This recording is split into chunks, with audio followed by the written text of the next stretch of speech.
हाँ नमस्कार भाई। डाइजेशन अपन पढ़ रहे थे। कल हमारे आपके बीच में चर्चाएं कहाँ तक हो गई थी? कल हमारे आपके बीच चर्चा फायरिंग्स तक हुई थी। आज अपन ईसोफेगस के बारे में पढ़ेंगे।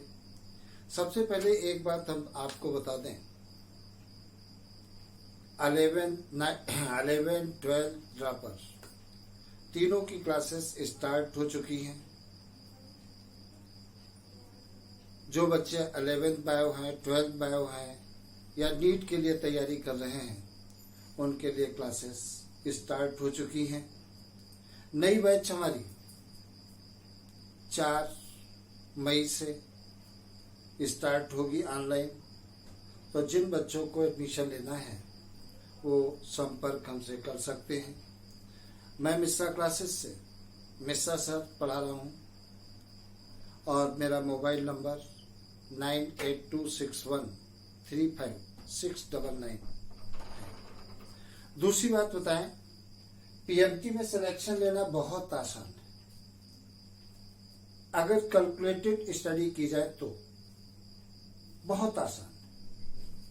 हम थोड़ा सा तरीका आपको बताने जा रहे हैं कैसे पीएमटी में सिलेक्शन हम कम मेहनत करके ले लें। पीएमटी का बच्चा ज्यादातर फिजिक्स पे फोकस करता है।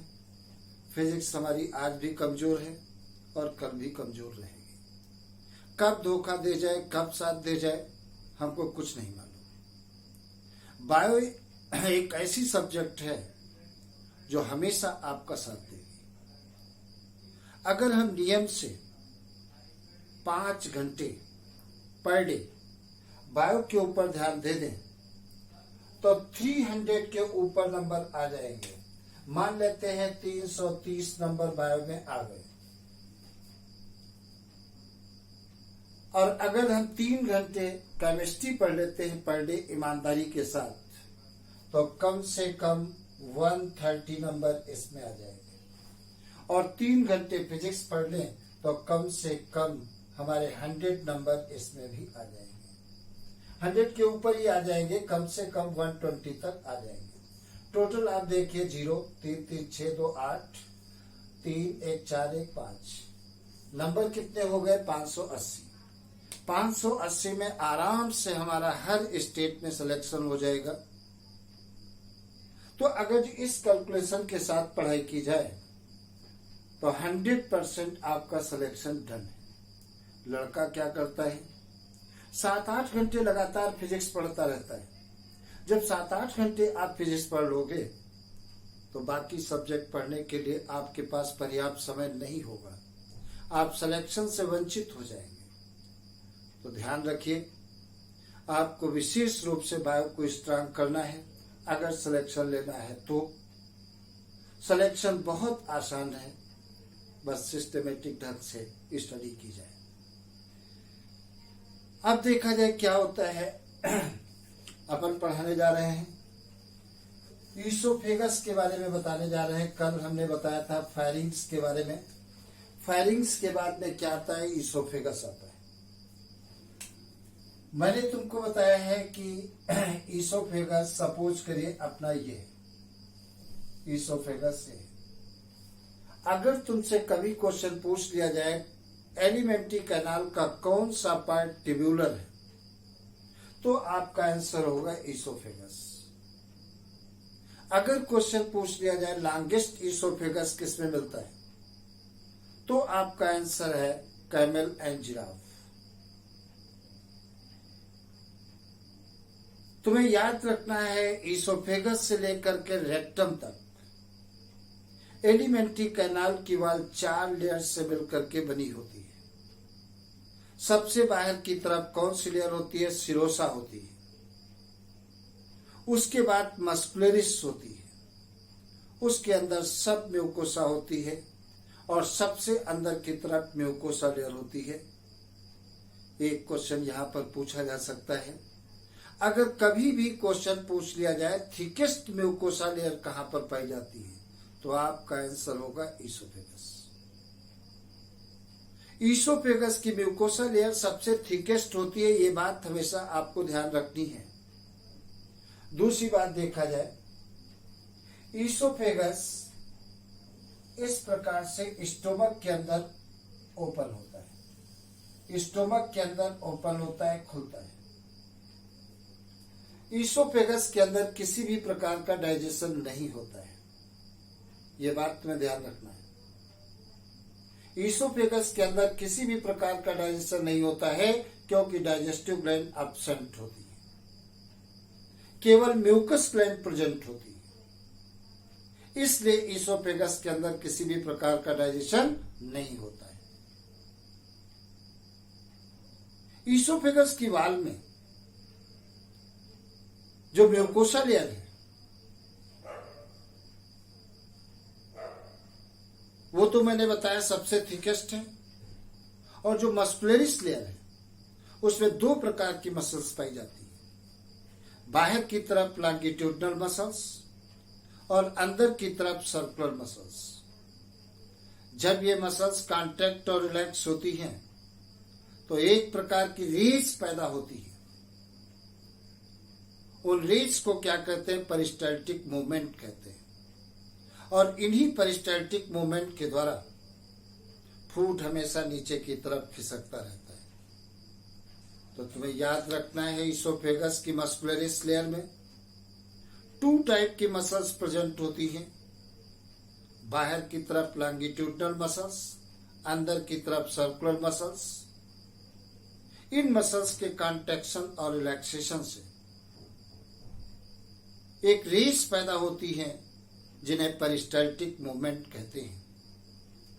देखा जाए क्या है, तो ईसोफेगस में दो तीन पॉइंट केवल तुम्हें याद रखना है। लॉन्गेस्ट ईसोफेगस बॉडी का ट्यूबुलर पार्ट है, एलिमेंट्री कैनाल का ट्यूबुलर पार्ट है।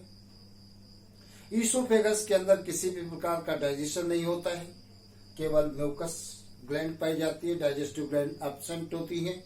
और बहुत important point, thickest mucosa layer कहाँ की होती है? ईसोफेगस की होती है। ईसोफेगस स्टोमक के किस चैम्बर में खुलता है? स्टोमक के कार्डियक चैम्बर में खुलता है। अगर जो हम ईसोफेगस, अब स्टोमक के बारे में अगर देखें हम, तो स्टोमक का फिगर देखिए। स्टोमक जो होता है इस प्रकार से जे शेप्ड स्ट्रक्चर होती है, ये जे शेप्ड स्ट्रक्चर होती है स्टोमक। यहां पर जो मसल्स पाई जाती है, ये वाला पोर्शन कौन सा कहलाता है? फंडस कहलाता है, या फंडिक कहते हैं। ये वाला पार्ट क्या कहलाता है? कार्डियक कहलाता है। ये कार्डियक, कार्डियक। और इस पार्ट को क्या कहते हैं? पाइलोरिक कहते हैं, पाइलोरिक। ये पाइलोरिक। स्टोमक कैसा होता है? जे शेप्ड स्ट्रक्चर होती है। ये फंडस है या फंडिक है, इसे क्या कहते हैं? कार्डियक कहते हैं। और ये पाइलोरिक पार्ट। यहां पर एक क्वेश्चन और आ सकता है, कार्डियक टर्म किस किस से रिलेटेड है? एक तो स्टोमक से रिलेटेड है और दूसरा हार्ट से रिलेटेड है। तो कभी भी क्वेश्चन पूछा जा सकता है कि कार्डियक टर्म किस किस से रिलेटेड है? तो स्टोमक एंड हार्ट, याद रखना है। दूसरी बात, एक और यहीं पर एक बात इंपॉर्टेंट बता दें, टीथ में छूट गई है। अगर तुमसे पूछ लिया गया कस्प टर्म किससे रिलेटेड है, तो कस्प टर्म टीथ और हार्ट से रिलेटेड है। कैसे? आप अंगुली लगा करके टीथ के अपर पोर्शन पर देखें तो उभार मिलते हैं, पॉइंटेड पोर्शन मिलता है, उनको क्या कहते हैं? कस्प कहते हैं। और हार्ट के अंदर वाल्व पाए जाते हैं, बाइकस्पिड और ट्राइकस्पिड वाल्व पाए जाते हैं। तो cusp term related with teeth and heart, और cardiac term related with stomach and heart. अब देखा जाए क्या होता है, यहां पर एक मसल्स पाई जाती है। ये जो मसल्स पाई जाती है इन्हें क्या कहते हैं? कार्डियक इंस्पेक्टर मसल्स कहते हैं। ये कार्डियक,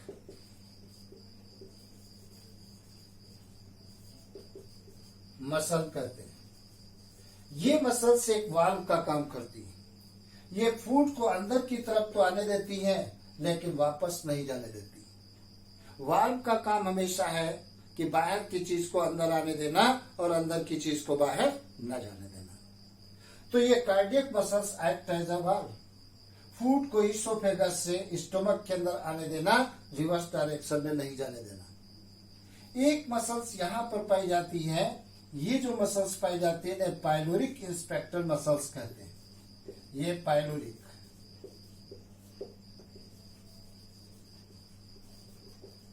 मसल कहते हैं। ये फूड को क्या करेंगे, स्टोमक से आगे ड्यूडेनम में जाने देंगे लेकिन वापस नहीं आने देंगे। ये भी वाल्व का काम करती है। यहां पर देखा जाए, ये वाला पार्ट मैंने बताया है कौन सा है, फंडिक या फंडस कहलाता है। फंडस, इसको क्या कहते हैं, कार्डियक। इसको क्या कहते हैं, कार्डियक। इसको क्या कहते हैं, पाइलोरिक कहते हैं। ये पाइलोरिक है। तो इसका मतलब हमारा स्टोमक कितने चैम्बर में डिवाइड होता है, 3 चैम्बर में डिवाइड होता है। 3 चैम्बर कौन कौन से होते हैं, फंडस, कार्डियक, पाइलोरिक। ये 3 चैम्बर होते हैं हार्ट के। ह्यूमन की मैं बात कर रहा हूं। दूसरी बात देखा जाए, कभी कभी क्वेश्चन पूछ लिया जाता है कि कार्डियक चैम्बर किस किस के बीच में पाया जाता है। तो तुम्हें याद रखना है, cardiac chamber found between oesophagus and fundic या फंडस। कार्डियक चैम्बर किस किस बीच में मिलेगा, ईसोफेगस एंड फंडस के बीच में। फंडस पोर्शन किस किस के बीच में मिलेगा, कार्डियक एंड पाइलोरिक के बीच में। और पाइलोरिक चैम्बर किस किस के बीच में मिलेगा, फंडस एंड ड्यूडेनम के बीच में। याद रखना है, मैंने क्या बताया, कार्डियक चैम्बर किस किस के बीच में मिलेगा, oesophagus and fundic chamber. Fundic chamber किस किस के बीच में मिलेगा, कार्डियक एंड पाइलोरिक चैम्बर। और पाइलोरिक चैम्बर किस किस के बीच में मिलेगा, फंडिक और ड्यूडेनम के बीच में। इस पर क्वेश्चन आ चुका है कि पाइलोरिक चैम्बर किस किस के बीच में पाया जाता है, तो आपका आंसर होगा फंडिक एंड ड्यूडेनम के बीच में। और तुम्हें मालूम है स्टोमक कैसा है, जे शेप्ड स्ट्रक्चर है और 3 चैम्बर्ड है। दूसरी बात, इसकी पोजीशन जरा मालूम कर ले कहां पर है। ये एब्डोमिनल कैविटी के अपर रीजन में लेफ्ट साइड में पाया जाता है। कहां पर मैंने बताया, एब्डोमिनल कैविटी में, बॉडी के लेफ्ट साइड में अपर रीजन में पाया जाता है। दूसरी बात देखा जाए, इस स्टोमक के अंदर फूड कितने आवर तक रहता है, 4 से 5 घंटे तक रहता है। 4 से 5 घंटे तक रहता है, इतने घंटे तक रहता है। अब देखा जाए, अगर जो हम स्टोमक के बारे में देखें तो स्टोमक भी 4 लेयर से मिलकर बना होता है। स्टोमक की वाल 4 लेयर से मिलकर बनी होती है। सबसे बाहर की तरफ कौन सी होती है, सिरोसा लेयर होती है। उसके अंदर कौन सी होती है, मस्कुलरिस होती है। उसके अंदर साइड में कौन सी है, सब म्यूकोसा है। और सबसे अंदर की तरफ कौन सी है, म्यूकोसा लेयर। अब देखा जाए, बहुत इंपॉर्टेंट बात मैंने बताने जा रहे हैं। अगर देखा जाए एलिमेंट्री कैनाल की वालों को देखा जाए तो सबसे बाहर की तरफ मैंने क्या बताया है, सिरोसा लेयर होती है। मान लेते हैं ये लेयर कौन सी है, सिरोसा है, सिरोसा लेयर है। इसके अंदर साइड में कौन सी लेयर होती है, मस्कुलरिस लेयर होती है। ये मस्कुलरिस लेयर होती है। तो इसको हमने क्या कह दिया, मस्कुलरिस लेयर, मस्कुलरिस लेयर। उसके अंदर की तरफ कौन सी है, सब म्यूकोसा लेयर होती है। ये सब म्यूकोसा लेयर है। तो इसको हमने क्या कह दिया, सब म्यूकोसा। ये सब म्यूकोसा, म्यूकोसा। और सबसे अंदर की तरफ जो लेयर होती है उसे क्या कहते हैं, म्यूकोसा लेयर कहते हैं। ये म्यूकोसा लेयर है, म्यूकोसा लेयर है। ये 4 लेयर होती हैं बाहर से अंदर की तरफ, तुम्हें ध्यान रखना है। म्यूकोसा लेयर में 2 प्रकार की, स्टोमक की बात करें तो इसमें 3 प्रकार की मसल्स पाई जाती है, longitudinal muscles, circular muscles and oblique muscles. आपको याद रखना है, oblique muscles only found in the wall of stomach, और कहीं पर नहीं पाई जाती है बॉडी में। तो ये क्वेश्चन पूछा जा सकता है, ऑब्लिक मसल्स कहां पर मिलती है, तो सिर्फ पाई जाती है कहां पर, स्टोमक में पाई जाती है। एक बात और तुम्हें बता दें, जब लॉन्गिट्यूडनल मसल्स या सर्कुलर मसल्स या ऑब्लिक मसल्स जब कांटेक्ट और रिलैक्स होती हैं तो स्टोमक के अंदर बड़े बड़े फोल्ड बनते हैं। उन फोल्ड को क्या कहते हैं, रूगी कहते हैं। क्या कहते हैं, रूगी कहते हैं। क्वेश्चन कई बार पूछा गया है, रूगी किससे संबंधित है, तो आपका आंसर है स्टोमक से संबंधित है। मैंने क्या बताया, स्टोमक की वाल में जो मस्कुलरिस है इसमें 3 प्रकार की मसल्स मिलती हैं, longitudinal muscles, circular muscles and oblique muscles. When contraction and relaxation of these muscles then form large fold. These folds are called rugi. Hence, term rugi related with stomach. इस पर question कई बार आ चुका है, रूगी term किससे related है, stomach. ये large fold होते हैं। तुमने देखा होगा कि अगर खाना नहीं खाते हो, भूख बहुत तेज लगती है तो पेट दुखने लगता है। क्यों? क्योंकि रूगी जो है, फोल्ड जो है, वो एक दूसरे से टकराते हैं, इसलिए दर्द होती है। और अगर भोजन मिल जाए तो दोनों के बीच में भोजन आ जाएगा, रूगी एक दूसरे से टकराएंगे नहीं, आपको दर्द नहीं होगी। ये बात ध्यान रखना है। अब देखा जाए, स्टोमक की वाल में गैस्ट्रिक ग्लैंड पाई जाती है, और गैस्ट्रिक ग्लैंड में मेनली 3 टाइप की सेल्स पाई जाती है। मैंने क्या बताया, स्टोमक की वाल में गैस्ट्रिक ग्लैंड पाई जाती है, और गैस्ट्रिक ग्लैंड में मेनली 3 टाइप की सेल्स पाई जाती है। अब 3 टाइप की सेल्स कौन कौन सी है, देखा जाए। मेजर 3 टाइप की सेल्स होती है। ये क्वेश्चन पूछ सकते हैं कि गैस्ट्रिक ग्लैंड में मेनली कितने टाइप की सेल्स मिलती हैं, तो आपका आंसर है 3 टाइप की सेल्स। एक कौन सी होती है, म्यूकस नेक सेल। कौन सी है, म्यूकस, ये म्यूकस नेक सेल, नेक सेल। दूसरी कौन सी होती है, पैप्टिक, ये पैप्टिक सेल होती है, या इन्हीं का दूसरा नाम है चीफ सेल, चीफ सेल कहते हैं। और तीसरी सेल्स कौन सी होती है, ऑक्जेंटिक सेल, ऑक्जेंटिक सेल कहलाती है।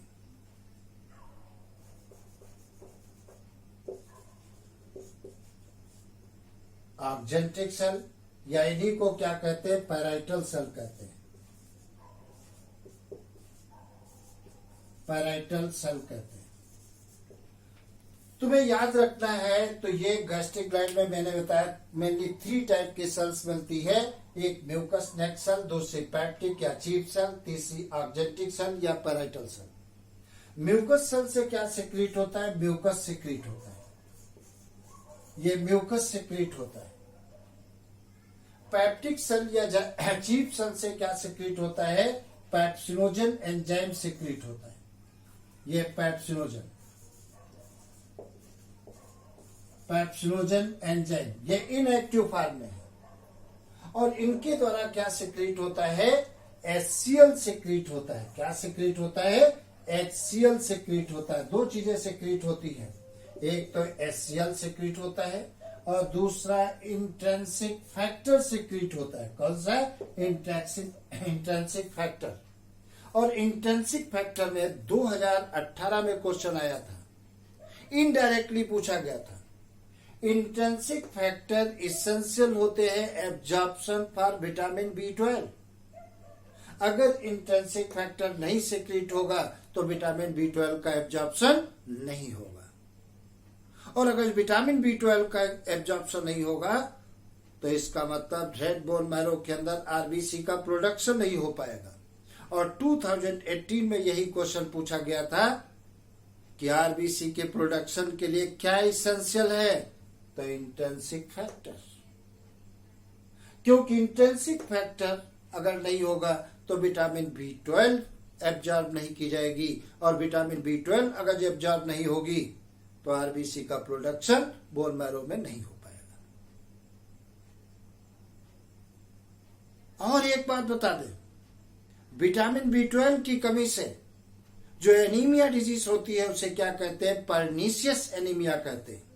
बहुत बार क्वेश्चन पूछा गया है कि pernicious anaemia cause due to deficiency of, तो आपका आंसर क्या होगा? Vitamin B12। विटामिन B12 की डिफिशिएंसी से पर्नीशियस एनीमिया हो जाती है। अब ये HCl है, HCl के कारण ही स्टोमक के अंदर स्ट्रॉन्ग एसिडिक मीडियम बनता है, और स्टोमक के अंदर एसिडिक मीडियम जो बनता है उसका पीएच कितना होता है? 1.8। क्वेश्चन पूछा जा सकता है कि पेप्सिन एंजाइम के वर्क करने के लिए स्टोमक में पीएच कितना होना चाहिए? 1.8। और 1.8 पीएच किसके कारण होता है? HCl के कारण होता है। फिर एक बहुत अच्छी चीज बताने जा रहे हैं तुम्हें, ध्यान रखना। ये क्वेश्चन पीएमटी में 2015 में पूछा गया था, आप नेट में खोल के देख सकते हैं।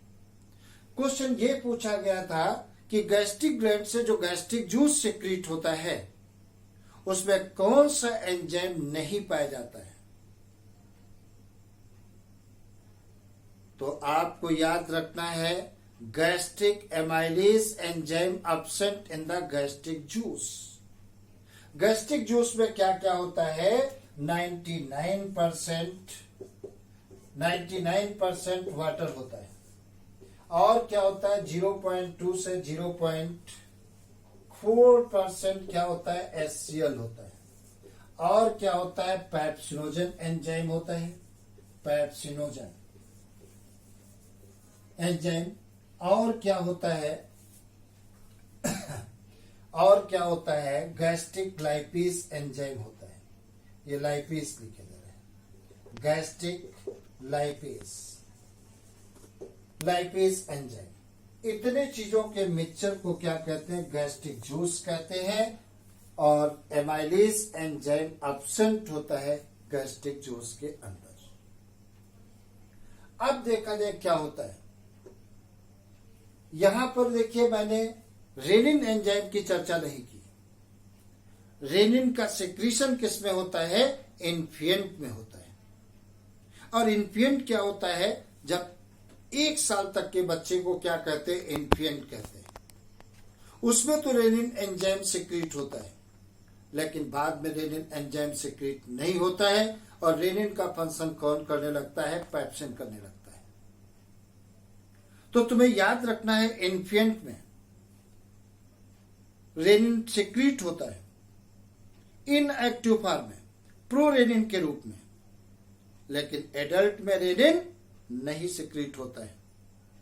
और एक बात तुम्हें याद रखना है, बॉडी में जितने भी एंजाइम सिक्रीट होते हैं वो इनएक्टिव फॉर्म में सिक्रीट होते हैं, और जो इनएक्टिव फॉर्म में सिक्रीट होते हैं उन्हें क्या कहते हैं? प्रो एंजाइम कहते हैं।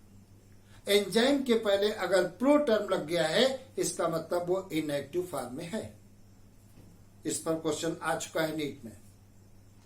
नीट में क्वेश्चन ये पूछा गया था, एंजाइम के इनएक्टिव फॉर्म को क्या कहते हैं? तो आपका आंसर है प्रो एंजाइम कहते हैं। अगली क्लास में हम तुमको बताएंगे ये एंजाइम क्या काम करते हैं, कैसे काम करते हैं, स्टोमक के अंदर। तो आज इतना, फिर अगली क्लास में हम आपको आगे का पोर्शन पढ़ाएंगे। Best of luck.